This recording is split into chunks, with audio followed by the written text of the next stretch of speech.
here. Ms. Evangelista, this was reported by Mr. Quirk in the paper. I would assume that since Mrs. Evangelista is here tonight, that you can explain to the taxpayer of this district why we failed and what can be done, because this will be the second year that Manala Fund failed.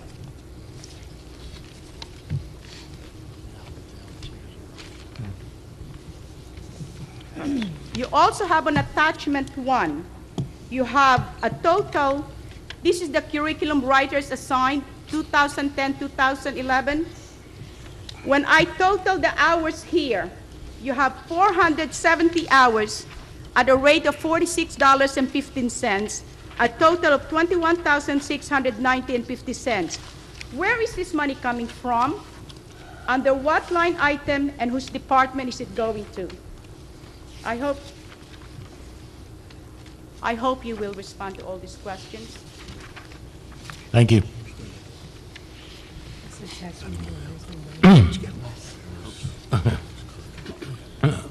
Carl Astola. He left already. He couldn't wait no longer. Okay. Oh, by the way, one more, because when my time was not up, I would appreciate and appeal to the board that you should really allocate a special night for the sports people. The kids were fantastic, but they should have one special night just for the recognition instead of putting it together with the board meetings. Because what happened, people already left. They couldn't wait any longer. And then you had to go to closed session and we stop people out for more than, within an hour? At least an hour. But that award, you do this all the time. You should have a special recognition night for all these children. Just their special night, and that should be your agenda that night. Thank you. Thank you. Susan Cohen. Yes, good evening. I appear tonight, this is my last night as your liaison from the Manalapan Township Committee. I would like to thank Jennifer Satara for all her help throughout the year as our liaison, answering any questions that I had and bringing up things that she felt were necessary to bring to the public. I also would like to thank Principal Simon, wherever he is, for the wonderful job that he does for Manalapan Township, for working so closely with me, for everything he does with Project Hope, because the domestic violence in the high schools is very important to me, and for doing a wonderful job in the school. And I hope that your board continues in 2011. I wish you much success. You have a very difficult job, I know, sitting on the other end. And Happy New Year to everyone. Thank you. Thank you. Mrs. Cohen, I'd just like to thank you, and you will sorely be missed. Thank you. Okay. Those are the only names I have. Is there anyone else who? They already left. Okay. Okay.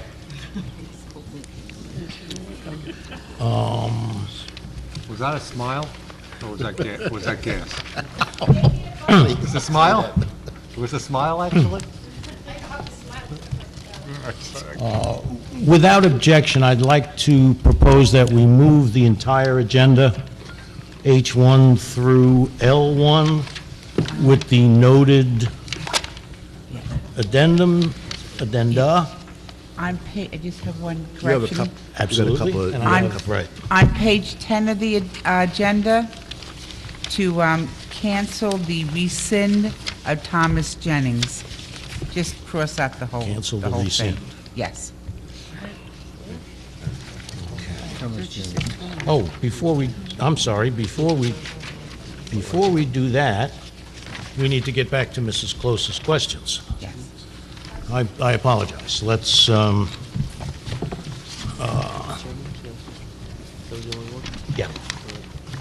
To be honest, he's got some others, but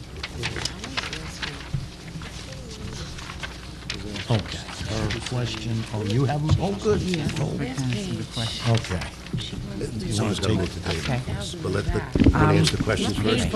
I did write down your questions. If I missed something, Mrs. Close, just let me know, okay?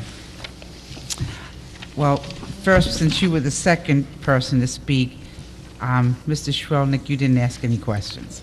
Okay. So everything's good. Have a good holiday. All right, number 2.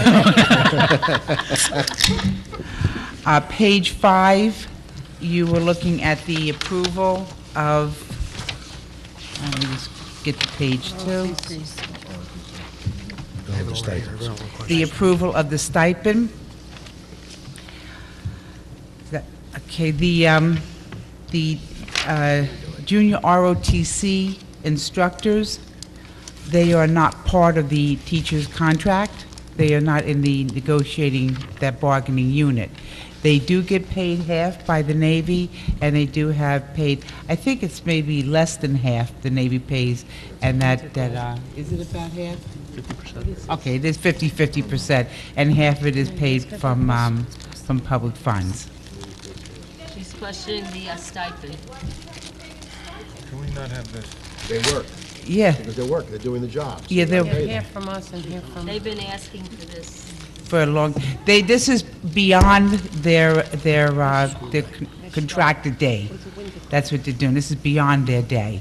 They're doing this on weekends, they're doing this in the evening, they're doing a lot of this work on their own time. And they do, Let me understand, Dr. Kay, are these people, these individuals, are they employed by the district, by Freehold Regional Yes. High School? All right. I just want to understand this. First of all, it's only 3. The last one, the Winter Guard, has nothing to do with ROTC. That's a normal extracurricular stipend, has nothing to do with ROTC. Which one's that, Silverstone? Yes, right. Okay.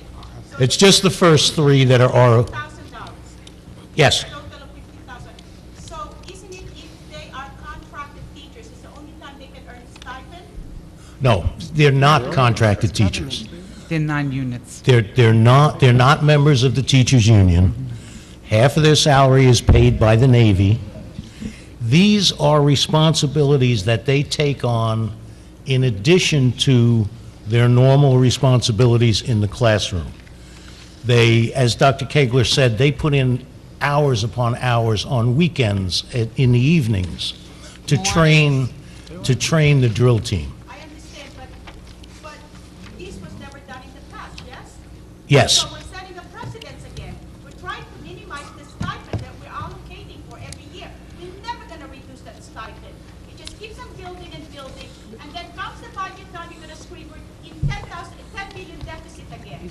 Well, Why? Because there are people who came here last meeting, I heard that, and all of a sudden, here we are. We came up with $50,000. yes, we did.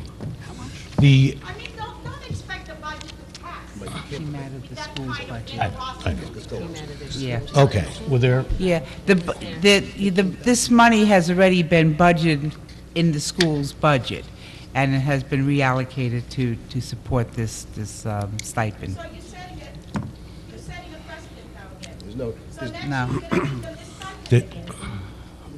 When are we gonna curtail the Wh- stipend? That's what I'm trying to say, we gotta minimize, we gotta be fiscally responsible now. yeah. Okay, were there other questions from Yeah, Conference for 3,800. yeah, the All right. conference, grants? yeah, that one maybe Donna can answer Oh. that one.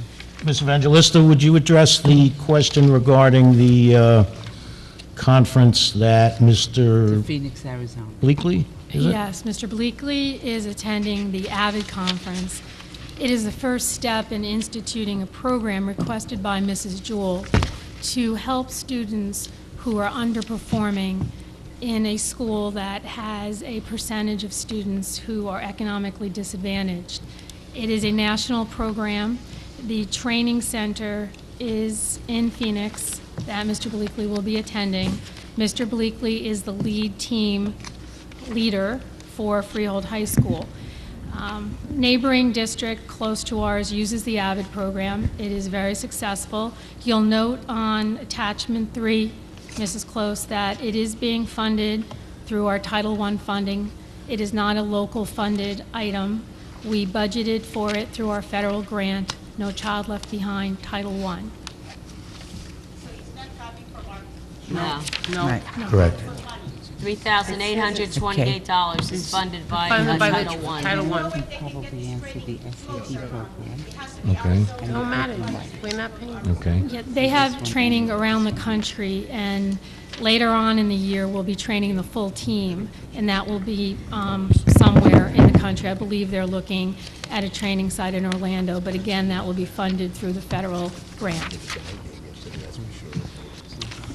And Donna, we also had questions on the SAT program Yes. and the curriculum AYP. writers. Right, okay. Let's go next to the virtual SAT program. With the number of increasing student graduation requirements, it became harder and harder for students to fit a school day SAT prep course in their schedule. So about a year ago, Mr. Placitella, in fact, asked that we look at, in the curriculum and instruction office, doing something to help students who may not be able to afford a Princeton Review or a Kaplan course, or fit a course in their schedule here at Freehill Regional, and those courses were actually under-enrolled. So that money, you asked where it came from, I budgeted that money in the Office of Curriculum Instruction, and that has been a year in planning. So we're around ready to launch the program. My question is, are we going to get some sort of revenue out of those students who get a full day? I understand the free lunch will probably be accepted. We will get revenue Yeah. somehow. Yes. Yes. The free lunch students will be getting the course free. The reduced lunch students get it reduced, and there is, depending upon how many students we get, that would depend whether or not, how large our margin would be above our cost. I won't know that until I get some registration, so I could report back to you on that probably in February. Thank you. All right. The next item, I think you said, was curriculum writers, Right. Mr. Lawson? Okay. All right. Again, curriculum writing is a budgeted line item. Every year when I do the Office of Curriculum and Instruction budget, we're under a state mandate to review all district curriculum course guides once every 3 years. So what I do is I budget the money. The curriculum writing rate is contained in the teachers' collective bargaining agreement. So that's how the money gets arrived at what I budget for. Yeah, I can explain a few of those if you like. For example, well, in a case where there's a single writer, that person may have 30 hours. In a case where I have 2 writers, I've divided it 15 hours each. Some of the people were appointed on the November 29th agenda, and then if their partner came forth, I appointed tonight. I'm hoping to appoint them tonight as the partner. So if no one else applied, they received the full amount. If there were more than, one person applying, then I appointed both, and they split the hours. Just curious, on the course here, he has 30 minutes, and then the music has 30 minutes. I'm sorry, 30 hours, 30 hours, 30 hours and 30 hours. Chorus. Chorus? Oh, 30 hours. honors music production, is that the one you're referring to? Yeah, this, Yeah, there's only one writer, so that's a full year course.